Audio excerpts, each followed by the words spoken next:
एक बड़ा सवाल उठाया है, और मैं यहीं से सिंधु साहब आपसे मैं इसलिए शुरुआत कर रहा हूं कि मुझे एक सुन के आज एक सुखद आश्चर्य था कि हमारे सिंधु साहब को, मुझे नहीं मालूम था, मैं माफी चाहता हूं इस बात की, ये देश को रिप्रेजेंट किए हुए हैं खेल में, और ये बड़ी बात है मेरे लिए। बाकी सब छोटे हो जाते हैं, गौड़ हो जाते हैं।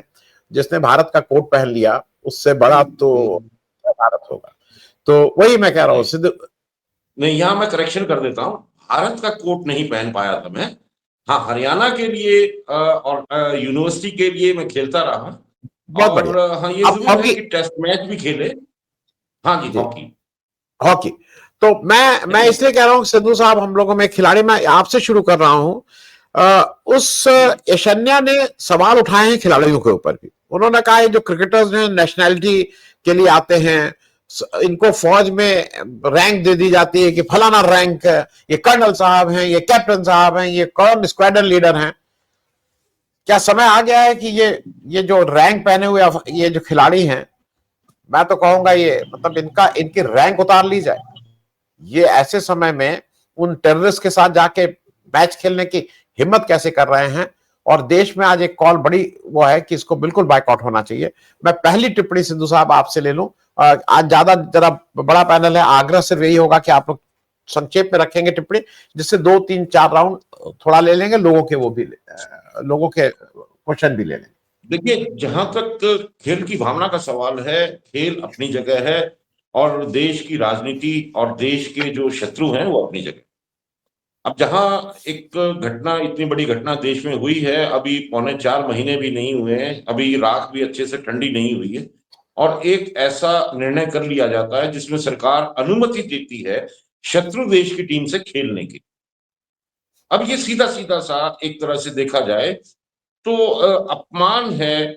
और फिर ये सवाल ये जायज उठता है कि जो राष्ट्र का सम्मान, जिसके लिए कहा गया था कि सिंदूर हमारी रगों में बहता, वो 4 महीने में इतना ठंडा हो गया कि एक निर्णय करना पड़ गया। देखिए, प्ले फील्ड जो है हमेशा से, अगर हम ओलंपिक के स्तर पे देखें तो हमेशा से प्ले फील्ड पॉलिटिकल प्रोटेस्ट की स्टेटमेंट के एक स्थान रहे हैं। उसमें बहुत लंबी श्रृंखला है इस तरह के प्रोटेस्ट होने की। और किसी भी ऐसे अंतरराष्ट्रीय मुद्दे पे, किसी भी राष्ट्र के मुद्दे पे ये प्रोटेस्ट होते रहे हैं, जिसमें ओलंपिक के पूरे स्तर रहे और अन्य खेल भी हैं।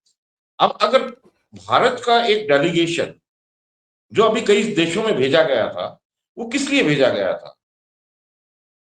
क्या वो इसलिए भेजा गया था कि वहां ये भी बता के आना है कि हमारा खेल से नाता जुड़ा रहेगा, लेकिन वो शत्रु देश है और उस देश की जो नीति है, वो नीति हमारे देश के अंदर अस्थिरता, अराजकता और आतंकवाद को फैलाने की नीति है, उसकी हम मजम्मत करते हैं।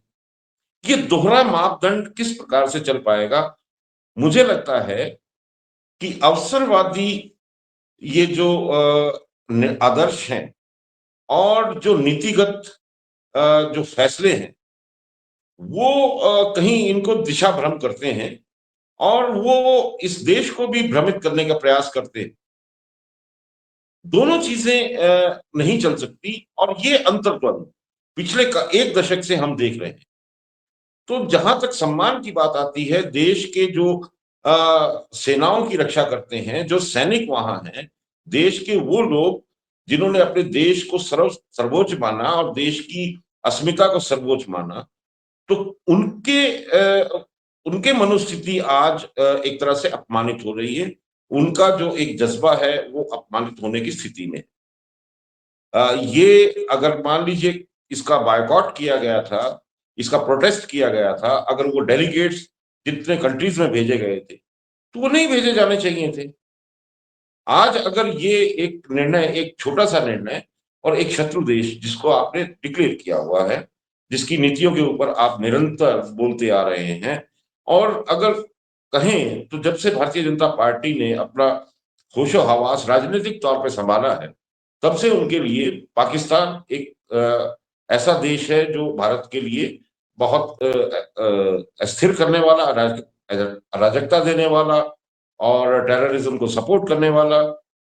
तो आज वो नीति, आज वो सिद्धांत सिर्फ और सिर्फ धन धान्य या वैभव या किसी एक व्यक्ति की रुचि के लिए बदल दिए जाए, ये देश के साथ एक तरह से माना जाएगा कि उचित निर्णय नहीं किया जाता।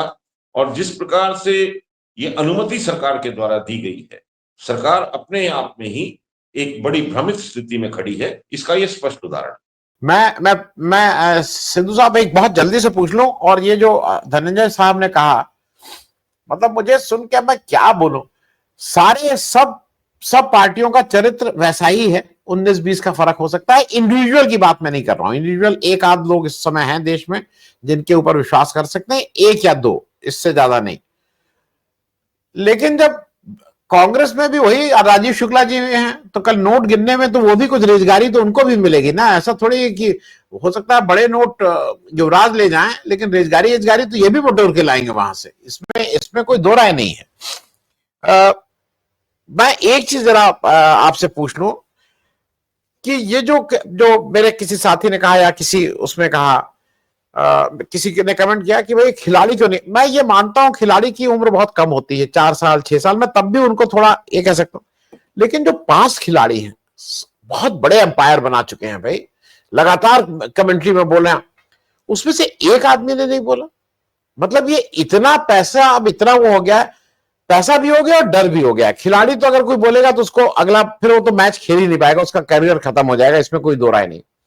लेकिन पूर्व प्लेयर बोल सकते हैं, जो प्लेयर को ने वो भी मुंह पे ताला लगाए हुए हैं। मैं एक बहुत छोटी टिप्पणी इस पे चाहूंगा, पूर्व प्लेयर को क्या बोल रहे हैं, लेकिन छोटा रखिएगा क्योंकि अब खत्म करना है बस 1 मिनट में।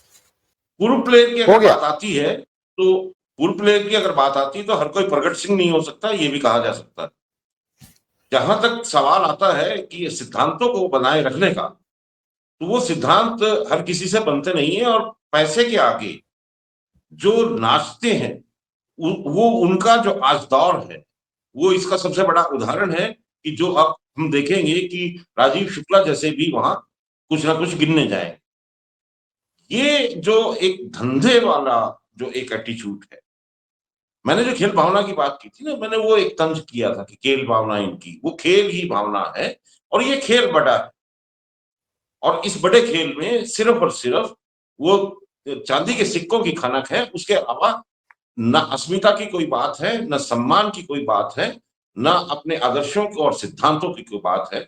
उससे ज्यादा कुछ भी नहीं है, सिवाय धंधे के ये कुछ भी नहीं।